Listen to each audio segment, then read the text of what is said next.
What's going on, guys, and welcome back to another episode of my Football Manager Save. This is episode number 83. And today we're returning with two big games with our Dortmund side as we face informed Borussia Dusseldorf at home and Stuttgart away. Before we get to the games though, shout out to being out of camera. And also, I've just made a club record transfer fee. Absolutely monstrous deal. And I'll show you it right now. Question is, will he be worth the money? I guess only time will tell.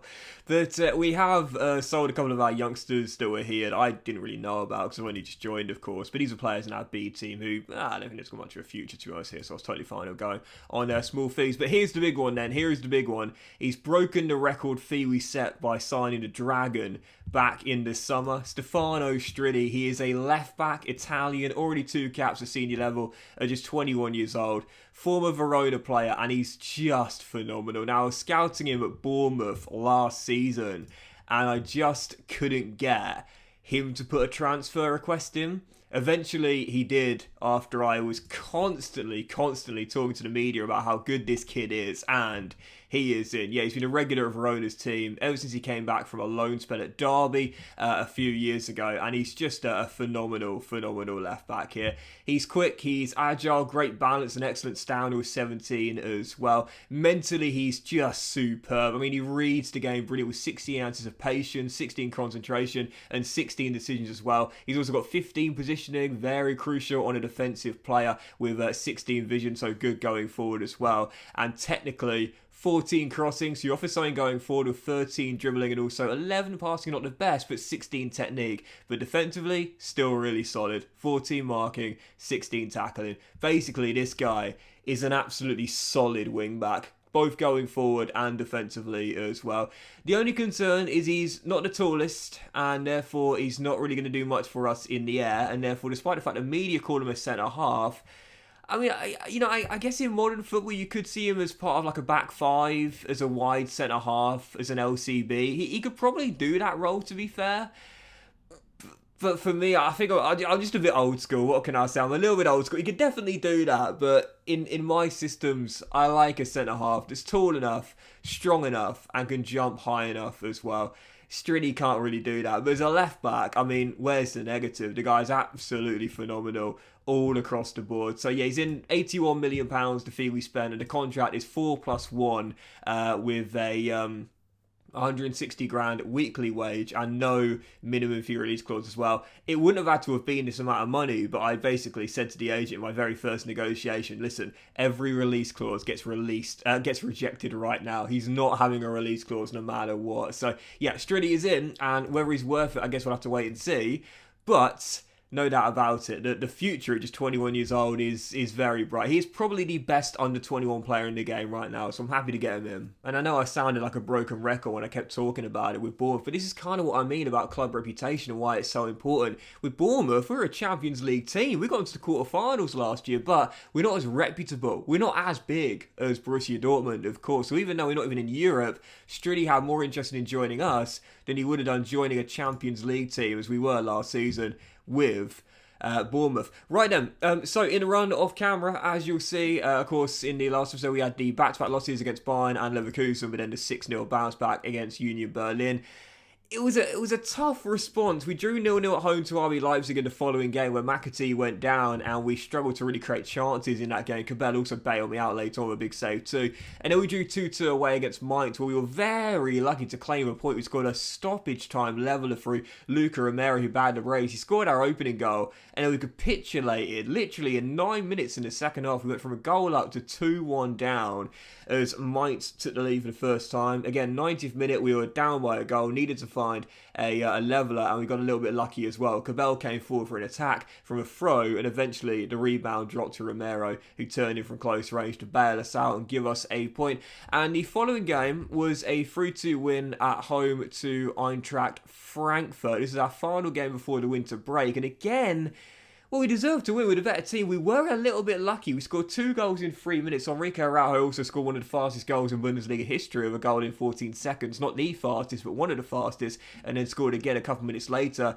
Frankfurt got back in the game right after the restart. And whilst Reina did appear to rack the points up with 14 minutes to go, we conceded deep in the stoppage time. And in the end, clung on for a 1-goal victory. So it was a win, but it certainly wasn't convincing. So not not a great run of form, and that 6-0 win against Union Berlin was brilliant, but it is worth pointing out we've only won 2 of our last 6 games. That is not really top 4 form, but right now we are in the top 4 on the back of the win there as we return to winning ways, and as you'll see right now, Bayern Munich have now got 11 clear, and I think any chance of us catching them now is basically gone. I mean, Leverkusen, they're also in amazing form as well. They and Bayern have both won their last 5. They're 5 points clear of us, but we do have the game in hand. The crucial thing is, we're 7 clear of Schalke, and Dusseldorf are our first opponents today away from home. So to me, I know I said it before, but I'll say it again. Listen, we got off to an amazing start. It was brilliant, but we had to be realistic. Winning the title was always going to be a ridiculously tough ask. Staying where we are in 3rd place, come the end of the season, that will do me more than fine. And so I suppose the final thing to show you is financially, this is how we're looking on the back of that monster signing, Stefano Striddi.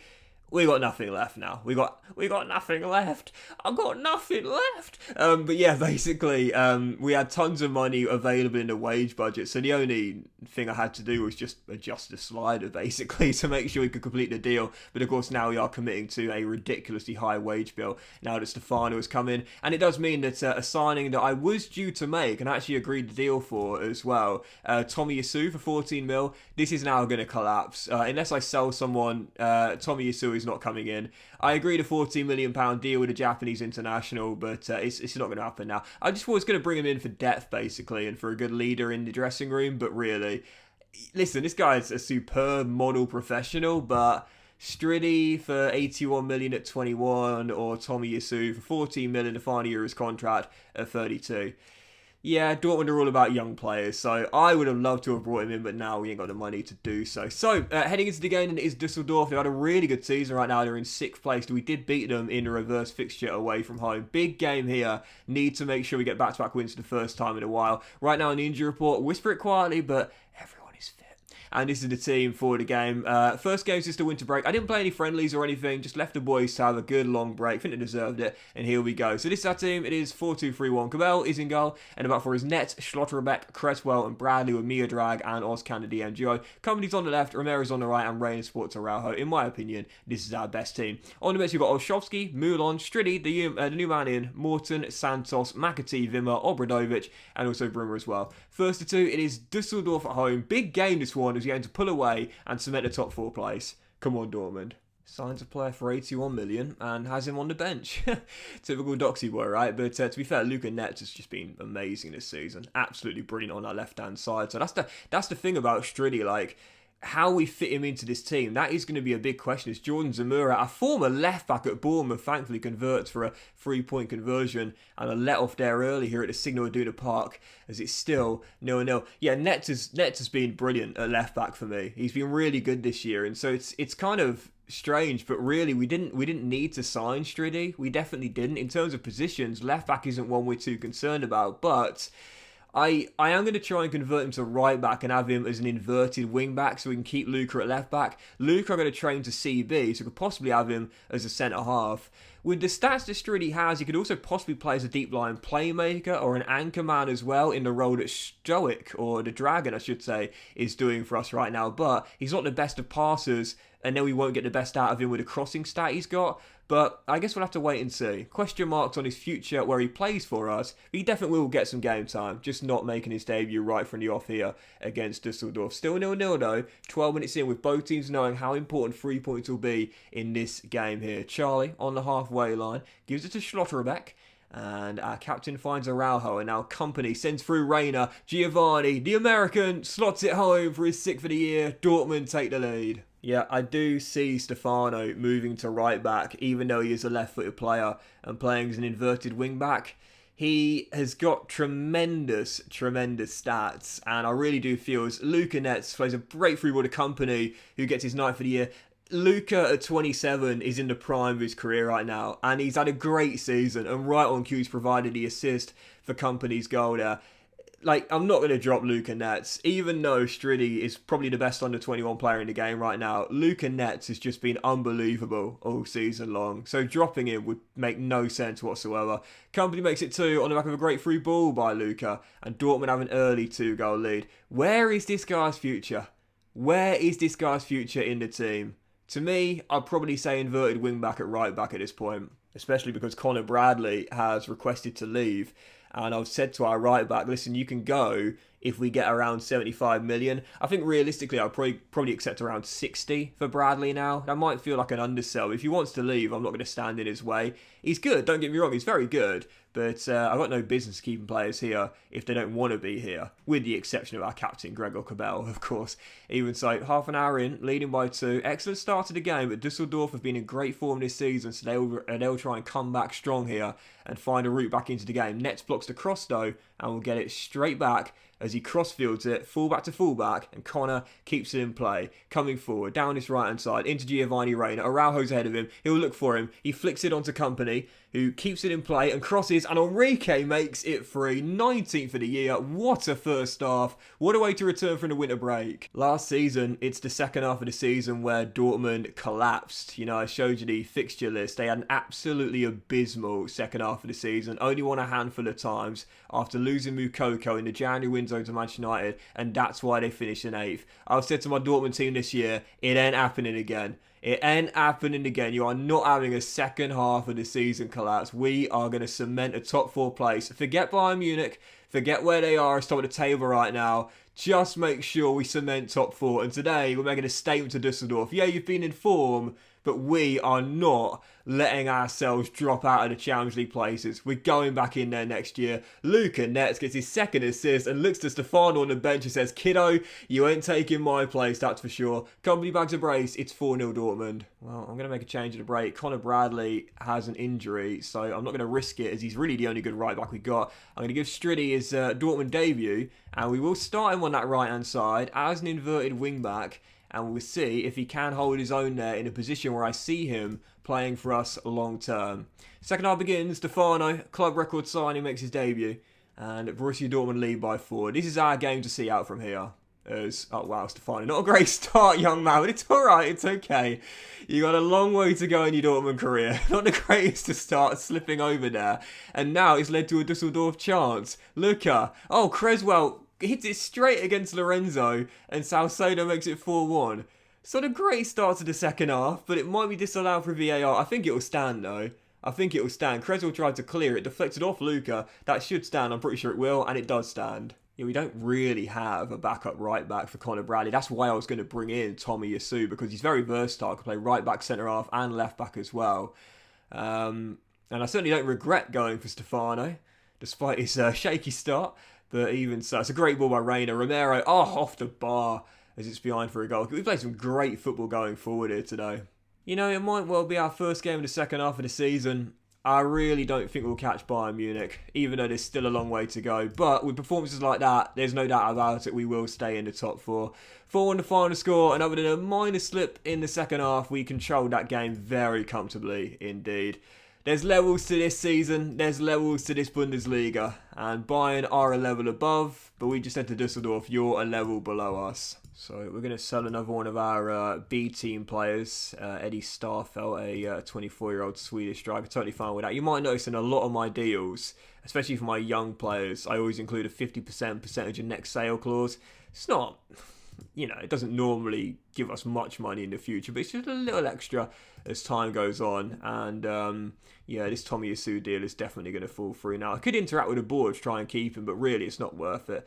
I'm going to delay the transfer just in case we do make a sale so we can bring him in for squad depth, but really I think that deal's going to fall through now. Right, second and final game, Stuttgart away. Striddy is going to make his first start in this game because Bradley's just gone down with a virus in training, and right now as we now have a 7-point gap on Dusseldorf and a game in hand as well, we can extend it to double digits for the win here away at the Mercedes-Benz Arena. So yeah, a couple of injuries in training as I was going through. Luis Flavio is down with a cold. Obradovic is down with a pulled calf muscle. Again, Bradley down with a virus, who will miss this game today. And also Araujo has a knock, bruised thigh I think it is, and he'll get injections to play through the pain in this game here. This is the disadvantage of having a small squad, man, seriously. But anyway, heading into the game, Kobel's in goal. Back four is now Netz, Schlotterbeck, Creswell and Striddy will start at right back this game with the Dragon and North Counters DMGO. Company's on the left, Romero's on the right, and Reina supports Araujo with that knock. On the bench, you've got Olszewski, Moulon, Saul, Morton, Santos, Vimmer, McAtee, Brunner, and Maximovic as well. By the way, I forgot to say that Manchester United loanee has now gone back to Old Trafford as well, as he weren't playing him enough. Anyway, second game, Stuttgart. Let's extend the gap to 10. Come on, Dortmund. You know, if someone is going to catch Bayern, it would be Leverkusen, but I just think they're just too good. Like, I really do feel as though with this Dortmund team, we've got more of a chance of winning the Champions League when we get back in it than we do of ending Bayern's dominance in Germany. They're just that good as Romero crosses and Araujo hits the post and it's cleared away by Stuttgart. You know, we can win these games. We can be a top 4 team. I've got absolutely no doubt in my mind. Once we get back in the top 4, we'll probably stay there. But dethroning Bayern Munich, yeah, I don't know if we'll ever be able to do that, to be honest. It would require a monumentally poor season from their standards if we were to ever do that. Here's the Dragon over the top for Araujo, and it might drop to him, and it does, and Andre Lunin turns it behind. Good save by the Ukrainian, still 0-0. Dragon to Stefano, and the young Italian whips one into Romero, finds him, and the cross finds Reina, and it's a hockey assist for Stefano as Romero finds Reina, and Dortmund take the lead. It was coming, and there's the breakthrough. That's a good defence-splitting pass there from Stefano through the gap of those two players to find Romero, and Reina was not going to miss from 3 yards out. Well done, Stefano. That's what you want to see, mate. And Dortmund do have the lead at Mercedes-Benz Arena. I really do feel as a right back he could do that. I really do. He's not a left only. He is a left, but he's not a left only. I do feel as though switching him to that right-hand side will be the best thing for him and us as well. Dortmund in front. Question is, can we hold on to this? Stuttgart looking for the response here with 10 minutes to go before the first half break. Raskin has space to shoot here. Instead slides it through. And oh, what a let-off. Great through ball, poor finish. Second half begins, still leading by 1, but Stuttgart showing towards the end of that first half. They're not out of this one yet, but a second goal will give us a nice cushion. Great ball by Romero. Company is onto it on the left-hand side. Cross to the far post. There's Araujo, and he ain't going to miss that. Question marks whether he was offside or not, but I thought he was on. I think that's going to stand there. We'll have to wait and see, but I think it will count. And is it 2-0 Dortmund? We shall find out now. No, it's not. He was offside. He looked on to me. But fair enough, offside, we'll trust the game. And it is still 1-0 for now. 20 minutes to go as we try and close this game out. Creswell to Nets and Luca to Schlotterbeck as well. Pass our way forward comfortably, still up by 1.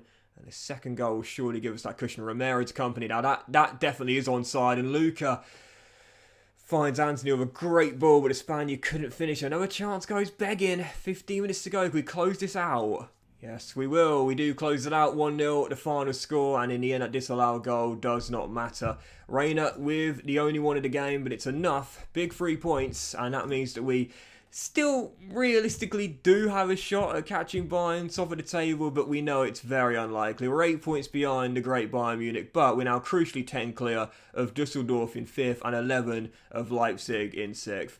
Like I said, we've got to take it in stages. Yes, it would be great to get back in the title race, but the most important thing is to just keep ourselves in the top 4. Keep on winning, and we definitely will. But that will end today's episode of the Football Manager Save, guys. So big thank you for watching. Hope you enjoyed. If you had, then please do drop a like. Hopefully you'll have a fantastic day. I think we can gather a little bit of pace now because we won't spend any more money in January after that signing Stefano. And I think we can probably come back with maybe Werder and Augsburg. So I'd love to get my revenge on the side at a rock bottom of the table there. Or maybe Hertha and Freiburg. Hertha aren't doing 12, but then there's not much space there. I don't know. We'll have a think. But we'll come back in the next episode regardless. Have a great day, guys. Much love. And I'll see you for the next episode of the Football Manager Save very soon.